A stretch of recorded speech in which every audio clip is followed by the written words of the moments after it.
बदायूं में आज सोत नदी को प्रदूषण से बचाने के लिए 41 करोड़ से अधिक लागत के सीवेज ट्रीटमेंट प्लांट का शिलान्यास केंद्रीय राज्य मंत्री बीएल वर्मा ने नारियल तोड़कर किया। शिलान्यास के अवसर पर बीएल वर्मा के साथ मौजूद रहे जिला अध्यक्ष राजीव गुप्ता, विधायक महेश गुप्ता और विधायक हरीश साक्ष।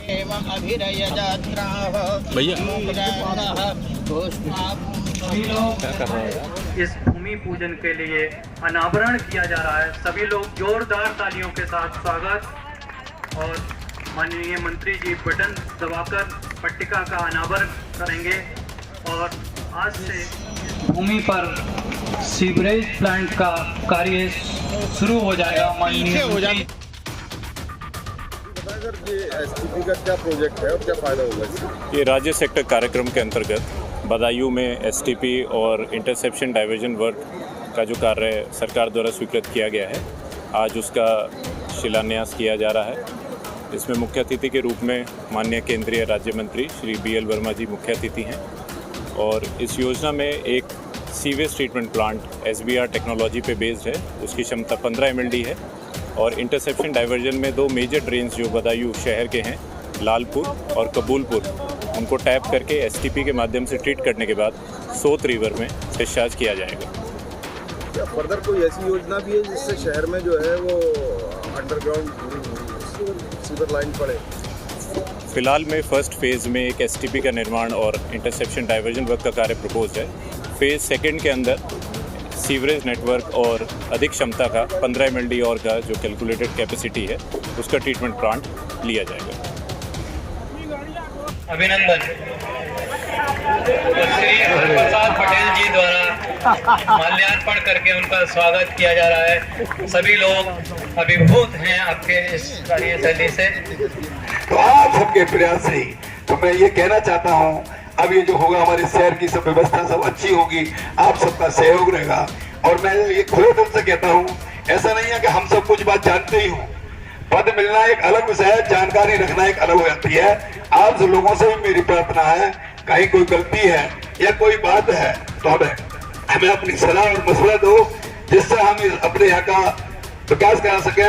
मैं तो विधानसभा में हर एक से ये बात कहता हूँ, आपस में मत लड़ो, आपस में मत लड़ो। लड़ो तो किनसे? महेश गुप्ता से लड़ो कि हमारे यहाँ खरंजा हो, हमारे सड़क हो, हमारे यहाँ ये काम हो, हमारे यहाँ ये काम हो, हमारे यहाँ ये काम हो। महेश गुप्ता से लड़ोगे तो फिर तुम्हारे गांव की तरक्की होगी, उन्नति होगी, तुम्हारे बालक पढ़ेंगे लिखेंगे, डिप्टी और कलेक्टर बनेंगे। तो बहुत बहुत धन्यवाद। जय जय भारत, भारत माता की जय और आप सबकी भी जय। इस मौके पर बीएल वर्मा ने हरियाणा की जीत पर और कश्मीर में बीजेपी के बेहतर प्रदर्शन के लिए लोगों को बधाई भी दी। का परसेंटेज बढ़ाया है, हमारी सीटें बढ़ाने का काम किया है। हमारे प्रधानमंत्री मोदी जी ने जिस तरह से जम्मू कश्मीर के लिए पत्थर चलते थे, जाने से वो डरते थे, लेकिन आज वो भी विकास के रास्ते पर आगे हैं। सबका साथ सबका विकास की तर्ज पर हमारे प्रधानमंत्री जी और हम सब मिलकर के इस देश को आगे ले जाएंगे। बहुत बहुत धन्यवाद। जय हिंद, जय भारत। देखिए, हरियाणा के चुनाव के विषय में यही कह सकता हूँ, मुझे लगता है कि कोई भी आपका चैनल एग्जिट पोल में भाजपा को नहीं दिखा रहा था कि पहुंचेंगे। कोई स्पष्ट बहुमत कांग्रेस सरकार दिखा रहा था, कोई 2/3 की बहुमत की बात कर रहा था। तब मैं कह सकता हूं हमारे प्रधानमंत्री मोदी जी सबका साथ सबका विकास की तरफ जैसे काम करते हैं और लगातार गरीबों के लिए सब समाजों को जो काम किया है, मुझे लगता है कि कुछ इस प्रकार के चैनल जो हवाई में देखते रहे, गरीबों के दिल को टटोला नहीं। और गरीब अगर साथ है, हमारे प्रधानमंत्री मोदी के साथ है। और 2014 से लेकर अब तक 25 करोड़ लोगों के लिए जो गरीबी दलदल में फंसे थे, उस गरीबी के दलदल से बाहर निकलने का काम किया है। इसलिए आज मैं हरियाणा की जनता को और भारतीय जनता पार्टी कार्यकर्ताओं को बहुत बहुत उनका आभारी हूं, धन्यवाद देता हूं। आज जम्मू कश्मीर में जिस तरह से निष्पक्ष होकर के लोगों ने निर्भीक होकर मतदान करने का काम किया है, ये माने प्रधानमंत्री मोदी जी की बड़ी जीत है। ये उन्होंने जम्मू कश्मीर के नागरिकों के लिए जैसे आज़ादी देने का काम किया है।